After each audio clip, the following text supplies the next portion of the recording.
Class 7 के students हम लोग है ना लास्ट क्लास में है ना चैप्टर नंबर 6 हम पढ़ रहे थे। वो कौन सा चैप्टर था?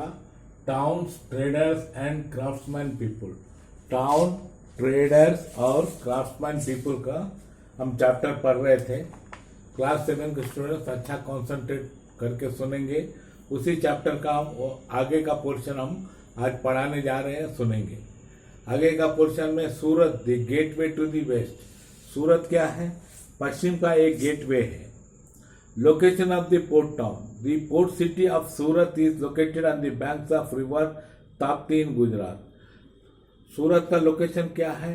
वो ताप्ती नदी के किनारे पर है ना, ये शहर बना हुआ है। During the Mughal period it grew to acquire the status of major port city and trading centre. और मुगल राजाओं के शासन में है ना, यह शहर का है ना बहुत बड़ा प्राथमिकता मिला, क्योंकि है ना यहाँ पर बड़े पैमाने पर क्या था, व्यापार होता था इस शहर में। और यहाँ पर जो पोर्ट सिटी है, जो बंदरगाह है, इसके कारण बड़े पैमाने पर व्यापार केंद्र बन गया था ये सूरत। इन 1514 see the Portuguese traveller Duarte Barbosa describes it as an important seaport। और 1514 में है ना, ये पोर्चुगीज यात्री आए थे, उनका नाम था डोराइट बरबासा। उन्होंने इस शहर को भारत का है ना सबसे महत्वपूर्ण सीपोर्ट के रूप में उन्होंने वर्णन किया था। It was seen a gateway to the west as treasures use this port to conduct the trade with West Asia.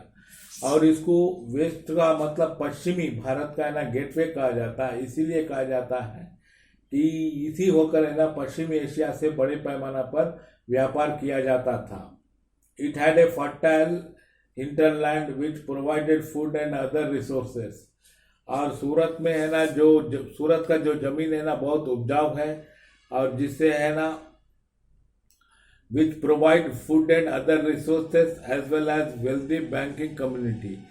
और जिसके कारण क्या होता है, भोजन की कोई कमी नहीं है, और दूसरे भोजन और भोजन से जुड़े हुए दूसरे स्रोतों की कोई कमी नहीं है। और साथ साथ है ना यहाँ पर है ना बहुत bank as well as the wealthy banking community. और यहाँ पर है ना बहुत वेल्दी मतलब बहुत पैसा वाला बैंकिंग कम्युनिटी भी यहाँ पर रहा करता था। आर्टिकल्स ऑफ ट्रेड, ट्रेड में कौन कौन सा चीज़ का यहाँ पर व्यापार होता था। The town was a major centre of export for textiles including silk, indigo, zari work and jewellery. और मुख्य रूप से यहाँ पर है ना कौन सी चीज़ का एक्सपोर्ट किया जाता था? टेक्सटाइल्स मतलब कपड़े, इंडिगो मतलब नील, एंड सिल्क रेशम का कपड़ा, और सिल्क पर जो जारी वर्क किया जाता था वो किया हुआ, और ज्वेलरी मतलब जेवरात। Goods and mercantiles were transported from Surat to various parts of the Mughal empire. और यहीं से है ना बहुत से चीज़ जो बाहर से आते थे, और विभिन्न मुगल के जो साम्राज्य के विभिन्न भागों में भी उसे भेजा जाता था। रॉ कॉटन व ट्रांसपोर्टेड टू बंगाल।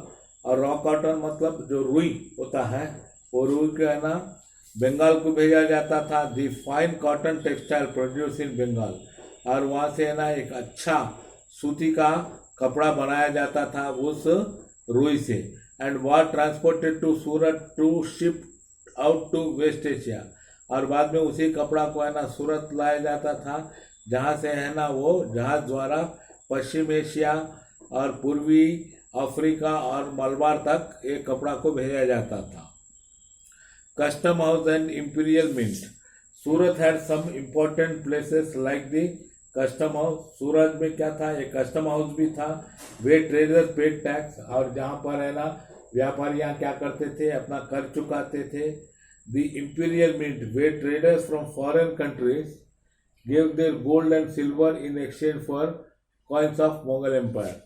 और जहाँ पर है ना ये इंपीरियल मिंट वह जगह है जहाँ पर है ना बाहर के व्यापारी जब भारत में आते थे ना, वो अपना सोना और चांदी लाते थे, और वो क्या करते थे, मुगल एम्पायर के सिक्कों से सोना और चांदी देकर क्या करते थे, उस सिक्कों को बदल लेते थे। अंडर यूरोपियन इन्फ्लुएंस, जब अंग्रेज आए तो कैसे क्या कैसा था स्थिति सुनो। The Portuguese were the masters of Surat trading during the end of the 16th century. और 16वीं शताब्दी के आखिर में है ना, पोर्चुगीज का पूरा पकड़ ये सूरज के ऊपर था। Later the English East India Company made it trade transit point. बाद में है ना, ये पोर्चुगीज को हटाकर अंग्रेज का ईस्ट इंडिया कंपनी है ना यहाँ पर ट्रेडिंग पॉइंट बनाया। In 1612, the British destroyed Portuguese naval supremacy and obtained the imperial farman from Mughal Emperor Jahangir to establish a British trading post and factory at Surat. बाद में 1612 ईस्वी में ये अंग्रेज लोग जो इंग्लैंड के थे, उन्होंने पूरी तरह से पोर्चुगीज का जो नावल सुपरमैसी था उसको कंप्लीट रूंड आउट कर दिया। वो लोग को है ना कंप्लीट वहाँ से हटा दिया, और वहाँ से है ना ये लोग है ना जहांगीर जो राजा थे, उस समय के जो राजा मुगल राजा थे जहांगीर, उनसे है ना परमिशन लेकर यहाँ पर ये लोग क्या किया समझ गया ना, बहुत बड़ा ट्रेडिंग पोस्ट भी बनाया और बहुत बड़ा फैक्ट्री बनाया। Decline, Surat began to decline towards the end of the 17th century. और 17वीं शताब्दी आते आते है ना सूरत का क्या हो गया समझ गए ना, गिरावट शुरू हो गया, पतन होना शुरू हो गया। When the Maratha leader Shivaji ransacked it in 1664 CE। बाद में जो मराठा का जो नेता थे शिवाजी, इन्होंने है ना मुगल से है ना 1664 ईस्वी में ये सूरत को कब्जा कर लिया। The Mughal empire lost control over the markets and productivity. इससे क्या हो गया, जो मुगल साम्राज्य का है ना जो कंट्रोल था, वो कंट्रोल है ना किसके ऊपर कंट्रोल था, सूरत के मार्केट के ऊपर और प्रोडक्ट्स के ऊपर जो कंट्रोल था, जो नियंत्रण था, वो खत्म हो गया। Sensing the weakness of Mughal power, the English shifted their headquarter to Cambay. देखा कि मुगल साम्राज्य है ना धीरे धीरे कमजोर होते हुए जा रहा है, मुगल राजा कमजोर होते हुए जा रहा है, तब अंग्रेज है ना अपना कंपनी का हेडक्वार्टर्स को क्या किया, सूरत से कम्बे में शिफ्ट कर दिया। Surat was finally taken over by the British in 1759। बाद में है ना 1759 ईस्वी में है ना अंग्रेज है ना पूरी तरह से सूरत को है ना कब्जा कर लिया।